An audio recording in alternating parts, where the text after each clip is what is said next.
ఎంతో రుచిగా ఉండేటువంటి వంకాయ శనగపప్పు మసాలా ఎగురు రెసిపీని షేర్ చేస్తున్నానండి. ఎంత రుచిగా ఉంటుందో చెప్పలేను. వైట్ రైస్ లో కలుపుకుని తిన్నా చాలా బాగుంటుంది. అదేవిధంగా రోటీస్ కూడా మంచి కాంబినేషన్ అని చెప్పుకోవచ్చండి. దాని గురించి ఈ పర్పుల్ కలర్ పొడవు వంకాయలని 1/2 kg తీసుకున్నాను. వాటిని ఈ విధంగా చీలికల్లో కట్ చేసుకుని వాటర్ లో వేసుకుని పెట్టుకున్నానండి. ఇంకా తర్వాత బాణలు పెట్టేసుకుని దాంట్లో 2 టేబుల్ స్పూన్ల నిండా ఆయిల్ వేసుకున్నాను. ఆయిల్ కొంచెం కాగిన తర్వాత దాంట్లో టీ స్పూన్ జీలకర్ర, ఒక 3 ఎండుమిర్చి ముక్కలు, కొంచెం కరివేపాకు, స్లిట్ చేసిన పచ్చిమిర్చి 3-4 యాడ్ చేసుకున్నాను. ఒక టేబుల్ స్పూను అల్లం వెల్లుల్లి జస్ట్ అప్పటికప్పుడే ఫ్రెష్ గా మనం కోర్స్ గా గ్రైండ్ చేసుకుని యాడ్ చేసుకుంటామండి. ఇవన్నీ వేసుకుని చక్కగా కొంచెం అట్లా వేగుతుండగా కొంచెం పసుపు, అంటే ఒక టీ స్పూన్ వరకు పసుపు, ఒక పెద్ద ఆనియన్ చీలికల్లో కట్ చేసుకుని ఆ చీలికల్ని యాడ్ చేసేసుకుంటాం. మీడియం సైజ్ అయితే ఒక 2 తీసుకోండి, సరిపోతుంది. ఇంక ఇప్పుడు రుచికి సరిపడా సాల్ట్ వేసేసుకుంటాం. వేసుకుని ఇదంతటిని మంచిగా కలుపుకుంటూ దీన్ని అట్లా ఫ్రై అవనిస్తామండి. 80% వరకు ఆనియన్స్ చక్కగా ఫ్రై అయిపోవాలండి. దాంతో పాటు అల్లం వెల్లుల్లి కూడా చక్కగా వేగుతుంది అనమాట. ఆనియన్స్ అట్లా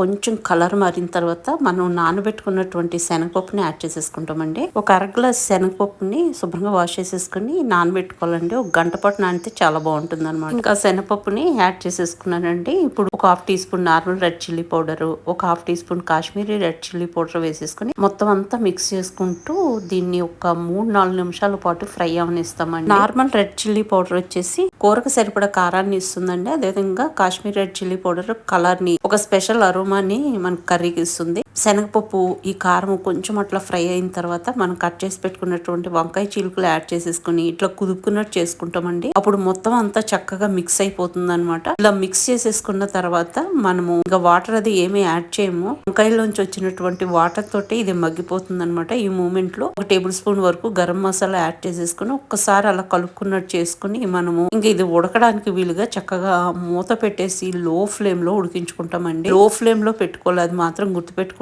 హై ఫ్లేమ్ లో పెట్టేస్తే ఏంటంటే ముక్క ఉడకదు, మన వాటర్ కూడా యాడ్ చేయలేదు కదా, కింద అడుగంటే ప్రమాదం కూడా ఉంటుంది. ఇంకా నేను మూత పెట్టేశాను. మధ్యలో మీకు చూపిస్తున్నాను చూడండి, దాని నుంచి వచ్చే వాటర్ తోటే వంకాయ మగ్గిపోతుంది అనమాట. చక్కగా ఒకసారి మిక్స్ చేసుకున్న తర్వాత మళ్ళీ ఒకసారి మూత పెట్టేస్తున్నాను, ఇంకాస్త ఉడకాలి కాబట్టి. ఇప్పుడు చూడండి పర్ఫెక్ట్ గా ఉడికిపోయింది మనకి వంకాయ. అంతేకాకుండా మనం వేసిన ఆయిల్ కూడా సెపరేట్ అయిపోయింది కదండి. ఇంకా దీన్ని సర్వింగ్ డిష్ లోకి తీసుకుని సర్వ్ చేయడం అనమాట. వేడివేడి అన్నంలో ఈ వంకాయ కూర వేసుకుని తింటూ ఉంటే అద్భుతంగా ఉంటుందండి. మీకు ఈ వీడియో నచ్చితే లైక్ చేయండి.